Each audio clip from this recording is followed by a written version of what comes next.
Hello and welcome. My name is Emily Kyle, registered dietitian, nutritionist, and certified holistic cannabis practitioner, an author over at emilykylenutrition.com. And today I am sharing with you my easy beginner's guide to cannabis decarboxylation. So if you're new to cannabis or if you're new to edibles, you might be frantically going down a rabbit hole searching all things decarbing. What is this? Why do I need to do it? And why didn't I know about this sooner?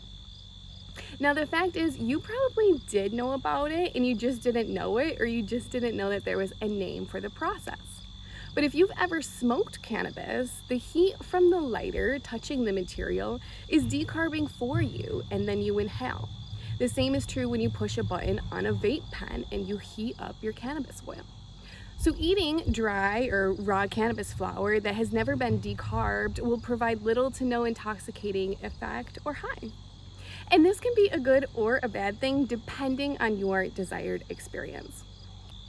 By definition, decarboxylation is a chemical reaction that removes a carboxyl group and releases carbon dioxide.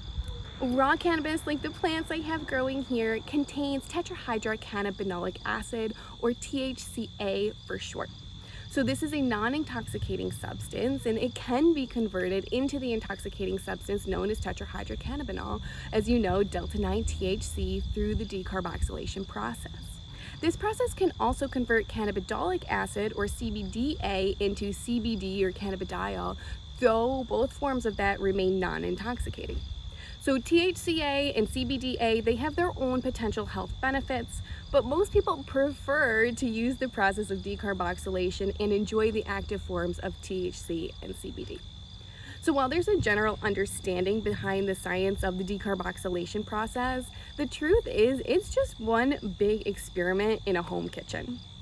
Ultimately, all of the experiments, all of the processes, they get you to the same place, which is decarb cannabis with the psychoactive effects that you desire. So let's talk about how to decarb at home. Decarboxylation occurs when cannabis is exposed to heat, light, cofactors, or solvents.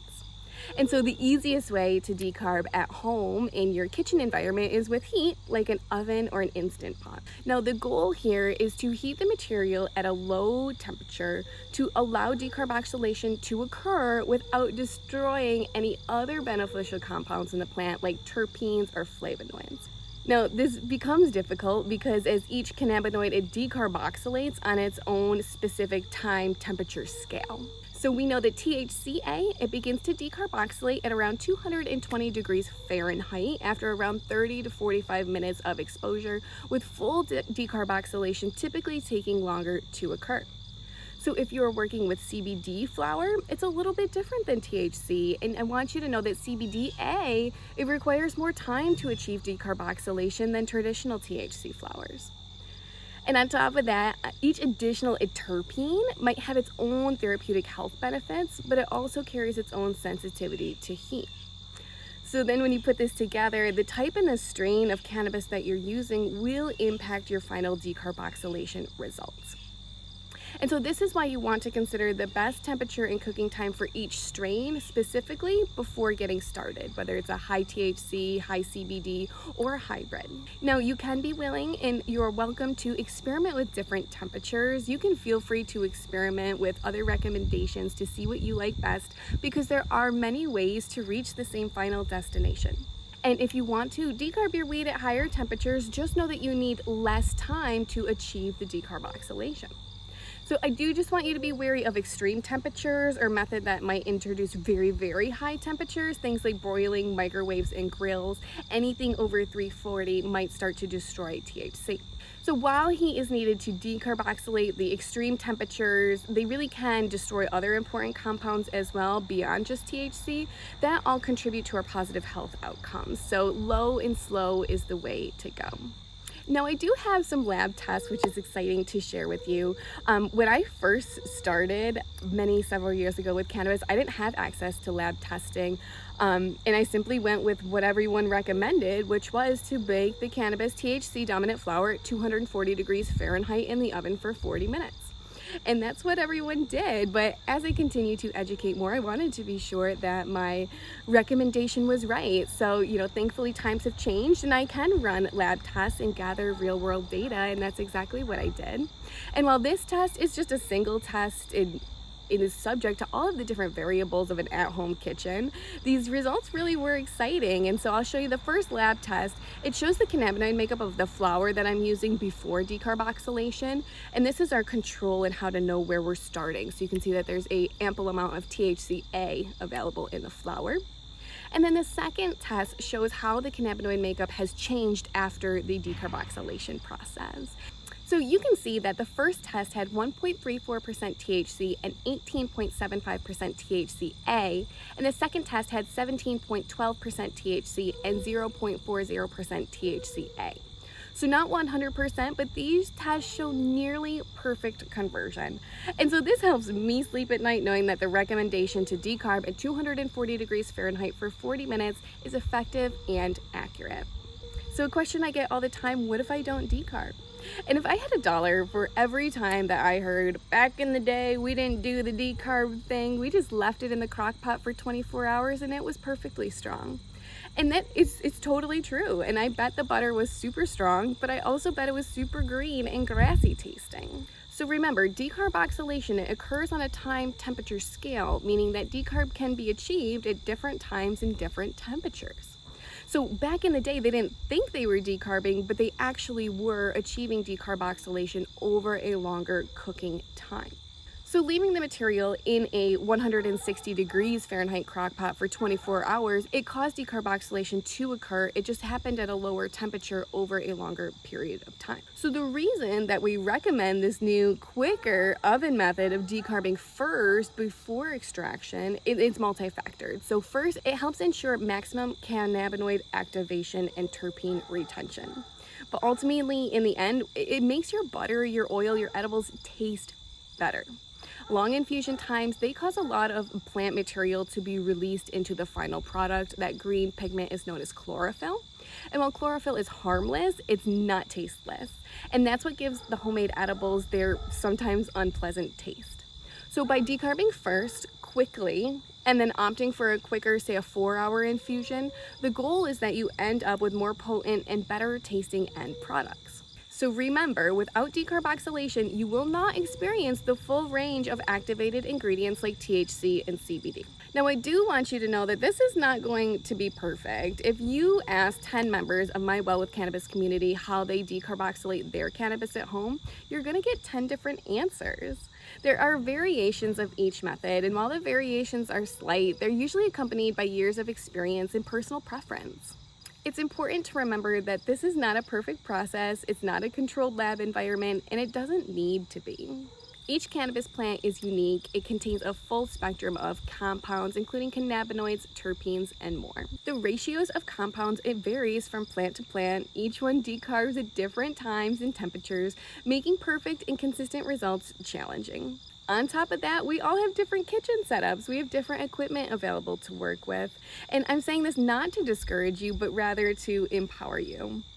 I know this sounds like just one big science experiment going on in your kitchen, but it really just as simple as putting cannabis in the oven and baking it. Ultimately, we will all arrive at the same goal, which is activated THC and CBD that can be used in your homemade edibles, topicals, and more. Now, if you really strongly desire to be as precise as possible, here are a few important considerations to remember.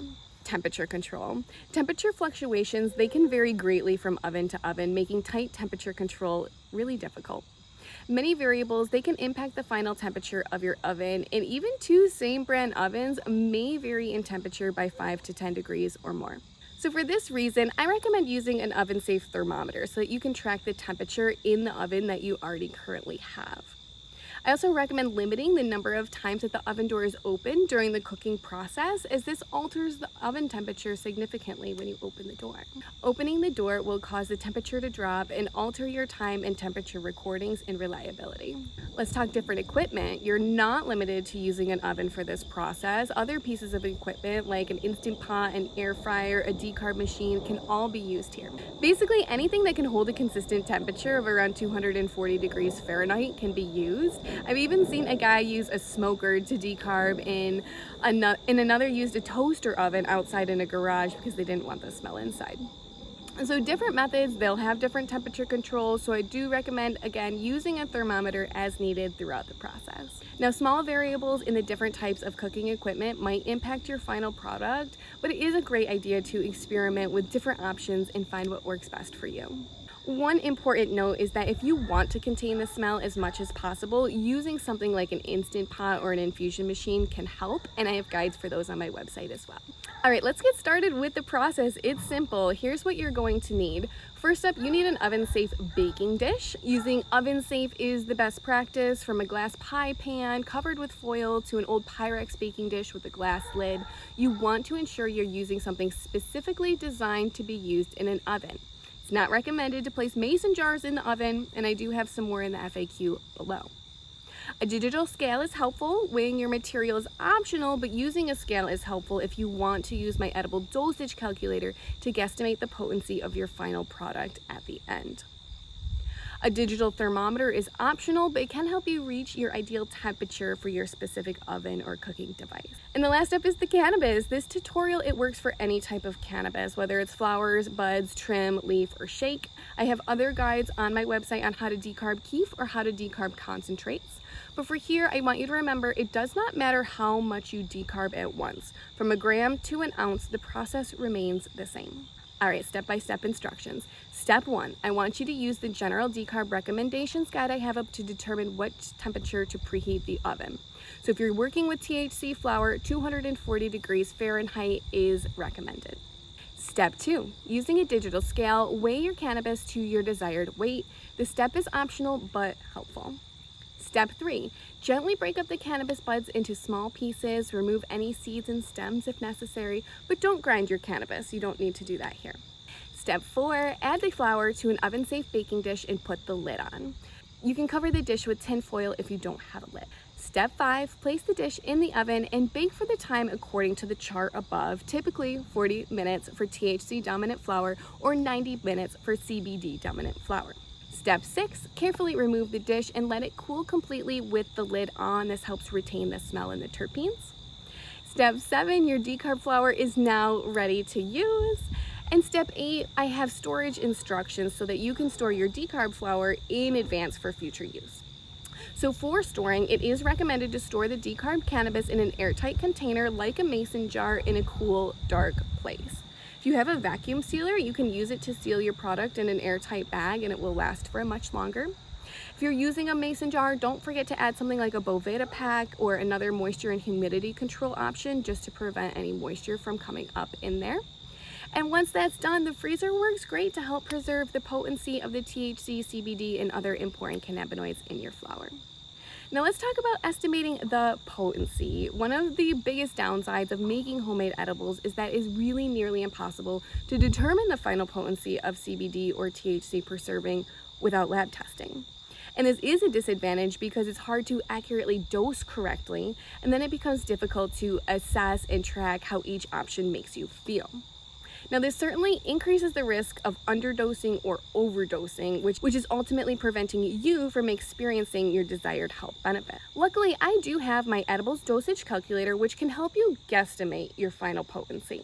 So this calculator is the first of its kind to offer the ability to account for the natural potency loss that is associated with the decarboxylation process, which is calculated at a loss of 0.87%. That means if you started with 100 milligrams of THCA, in a perfect scenario, you would get 87 milligrams of THC at the end. Thankfully, my calculator, it does all the math for you. All you need to do is check the box and make it easy. All right, once the decarbing process is over, the world is your oyster. You just have to decide how you want to use your decarbed cannabis. You can use it to make butters, oils, tinctures, topicals, a wide range of cannabis products. I mean, really, you dream it, you can make it. Or you don't have to do anything at all. You can grind this into a very fine powder and enjoy decarb cannabis as is, similar to how other herbs are used, a little pinch of oregano here and there. Now, this powder, it can be sprinkled onto food, it can be added to your favorite recipes, it can be put in things like ranch dressing or capsules for easy consumption. It is a potent way to consume, so I do want you to be careful on dosing. And then otherwise, members of my Well with Cannabis community, they report they make their own tea, honey, seasoning blends with their decarboxylated cannabis flowers. And others, they do move forward. They use decarb cannabis to make cannabis-infused oil, cannabis-infused butter, all sorts of options with a variety of infusion processes. Now the infusion process, it's easy. It can be done in so many different ways. Slow cooker, water bath, a precision cooker, an instant pot. The sous vide method even works. Basically, you're just trying to create a water bath to help heat up and encourage that infusion. And then once your infusion is made, you can make edibles or so many different recipes that I have over on my website at emilykylenutrition.com. Frequently asked questions. So from my Well with Cannabis community, they say, I'm new, I'm overwhelmed, and where do I start? And I say, no worries, because I'm here to help you. And if you haven't already, I have a guide, a beginner's guide to your cannabis journey. You can grab that at emilykylenutrition.com. And I also have a free printable terms and abbreviations chart if this feels a little overwhelming for you. Can I decarb in a mason jar? And it's very common, it's very popular to decarb in a mason jar, but ball canning jars are not recommended to be used in the oven. So a lid sealed too tight, it could cause a jar to crack, break, or explode. And so for this reason, we recommend skipping the mason jar and sticking with an oven-safe baking dish with a lid. What if I don't have an oven-safe baking dish with a lid? No worries, you can use any kind of oven-safe option that you want, such as a baking sheet or a tray covered with just aluminum foil or parchment paper. Just know that this doesn't hold the smell as well as a covered option, but totally doable. Should you grind the flour before decarb? This is really a matter of personal preference. Grinding, it does remove the trichomes. It leaves them back in your grinder, so not on your material.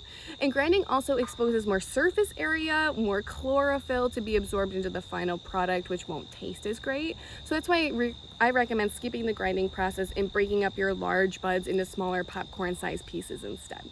Can you store decarb cannabis for future use? Absolutely. Decarb cannabis can be stored for quite a long time.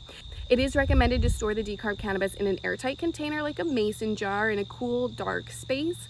The freezer works well to help preserve the potency of CBD and THC. Will decarbing make my house smell like weed?